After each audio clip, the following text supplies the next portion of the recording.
Tala falava o tala lauli tiu potensial nei fo ia uli. Ile mta upu atu ua iai le tai fono. Tala tuli loa mal fam sinonga le mta upu atu ua iai tai fono le fas. Le sunga lauli al mali topula tai vau.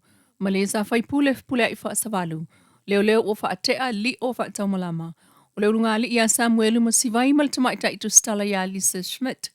I molianga, o le fai o tala tau fa se, tala fa alumaluma, ma fau faunga. Peita e ui wa fa uma ma muta ia na fila stofis fulu o uni. Leisi o moli mau au tu, o Marie. Moli mau lo na valu leo, le fitus fulu ono moli mau o leo. Ai fa awau o tupea la tato li poti. Ile moli mau o tamaita i o Marie o le stofis fulu o uni. Mai le tu o leo. O le taro sfultasi le taia o le na fasilngi ai loa. Ele loia Samuelu Casey Richard Marchand ia Marie. Ma ia toe tuli loa lava le ioe a Marie. Sa la iai ma Samuelu ile no fuanga na lavea i le tangata i le tabale.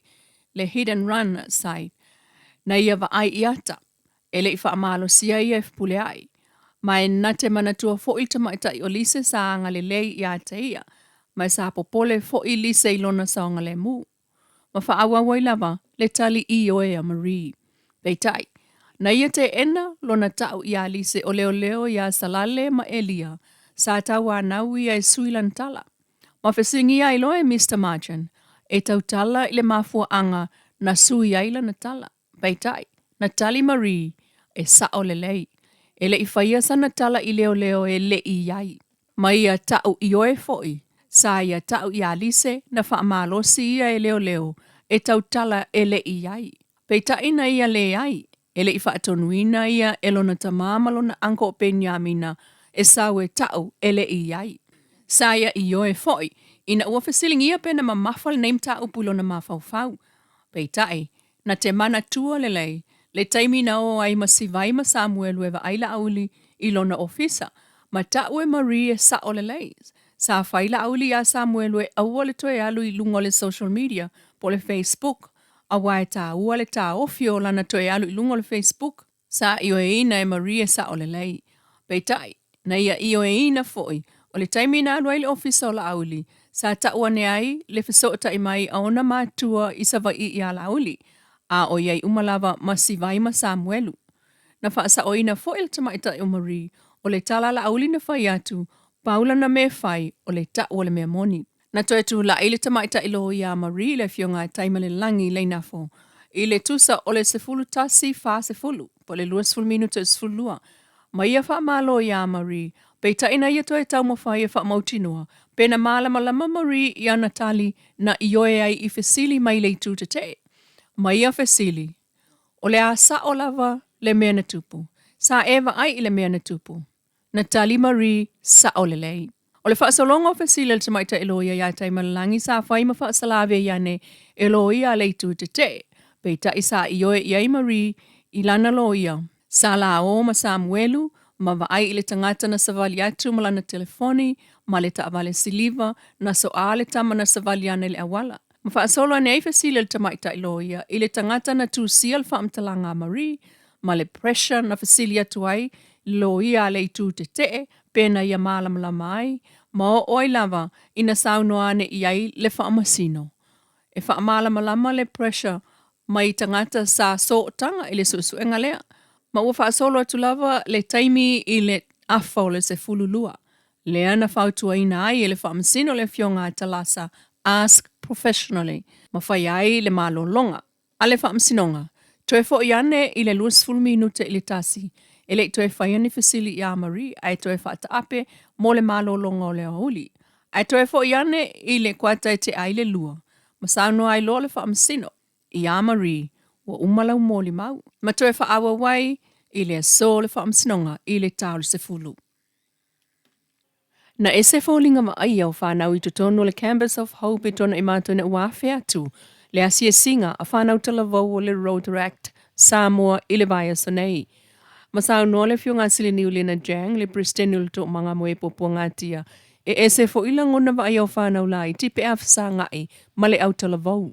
E peo na moli mawina ili nei vai so le asia singa al komiti wha atono le Rotaract Samoa lea e tau la mua i tala vau.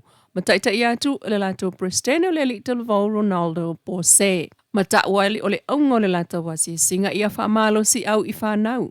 Lea o lo tau sia e le tō manga. A waile whaingo fie lu i tau o leo langa sa whenga iei malatau. Mai a inga lea na so i fuane ai. Mai o le aunga fo ile nā. O le lato ngā luenga o le apātu e tapu e mawhisosoani i isi whanau tala vau wa Samoa. Pero whaatala noa le mafutai pespesenga o talo sanga. Tala noa nga mawha asoa ai o le whaamalo si au i ai. Mawhaaftai ai e le sunga sili niu. Whanau tala vau ma le Rotaract Samoa. Ma le sunga Ronaldo Pose ma lana vasenga i le awhea ai o le tō manga. Ua o se whaasili ngā malo si fo i langona wa ai au whanau. O i le loto ale Campus of Hope i le Neiva Yaso. Talalata mai i le listelaina suafa mo le palo ta tele ia Augusto Luaiva. Lua o lua lima talu mai ananafi. O savali atu le fitu lima awhele au whae tangata uma atu atoa la to listala. E pe on whae loa le ofisa o whainga palota. Mata ua le ofisa ua tusa o le ono su tolu pasene. Le au whae o le au palota le ua iai o le wha malosi. O lo o wha wau pea. Awa o le anso wha o le masina fōa i ulai e tāpuni ai le lola. O lo o matala le Jim tasi i tona i mato. E tau i le valu i le pō. Ai o le tate e tau i le lima i le fiafi. O sa vai i o lo o matala fo'i i tū la whai ngā luenga whapena le ofisa i muli nuu mai le tai au e tau i le valu i le pō. Pe tai o le whaatapatope whapenei o lo o whea ngai ei fo'i le ofisa malu i tau māsani lava wa mio whaasoli tū la fono.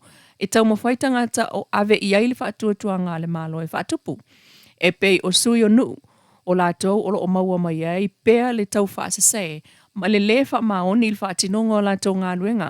Mai ua whaia fo i le ofisa awa le whai ngofi ai o na ese nā whaafitau le tupu mai, pea i sui o nuu. E pei o le mōli mawina leo o atua i lea, o le isi sui tamaitai i le ofisa, ma tangata e wha maonia lātou pālota i le vaya sonei. Ai whesilia tu ia ingo tangata palota aina te le i la fia. E whai ngō fia le wha maoni e te le salai foi. Ai o le whai o le soli tu la fono, ma le iloa. Ti ngā ina, ma wha alumaina ai oe e lou lava tangata. O lo o wha anga solo pea le stala i no whanga e pe o na tā ua ilunga. Ai o lo o wha anga solo pea palota i no whanga e pe o na tā ua ilunga. Watu ia November i le aso se fulum ta upo tio tawa. Tolu lua tau sanga o le au ai lumol wha msinonga maa walunga ina ua tāl sanga leo leo. Mo se awa noa se i wha mautu ai mo lianga. O le li ile o tua ia na maua i mea pu ea tau lo wha api i po moli au tafo le awala. Leo lo o tu lei pe wha tau aisa. I le whalei al maketi i sawalalo. Ma pu e ilo e leo leo le po le strona il wha ungol masina o apelila. O James Yako po talo whale a si upo no whali i. E ono mōli a ngā leo leo e au fia ili ave wha malosi o le tau wha amata umal wha aupenga ina. O le aso ono me i mtotua o tua i aisa i ave wha malosi aisa tamai tai. O lo te ena uma mōli a ngai ono e lea lii mai vala aulana mta upul masino o Novema. Ai o tau fia i pea i lalo lwa i ngā leo leo e pei o na lipatia mai i le wha masinonga. E le susunga ngana savea manuia o le Samoa Entertainment TV.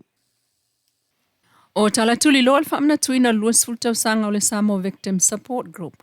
Le au fia Island Amazing Race e whaia i le apia pāka i le sfrai le atsulwhao Iuni lua o lua lima. Mai ta tala mai le sfulu lua i le oli le lima i le fiafi, val au li ai le tunu atoa e awhi fio atu, mō lima wina lea vaenga o le aso whanau lua se fulu tau sanga o le to manga mo e pōpua ngā tia. Tele whaafi fianga e pe ona ta ua le pepa whaamtalanga le SVSG, mō le ainga atoa e au fiai, mo Jumping Castle, Fire Truck Rides, o le Island Superhero Appearances, ma le tele o whaailonga, ai ulu whale fua i le paka, ai iai foi tama i whale ainga mō ainga. Tala nao nei tūla mai lau le tio Polinisia. Tala nao nei au uli Samoa mai lau le tio Polinisia.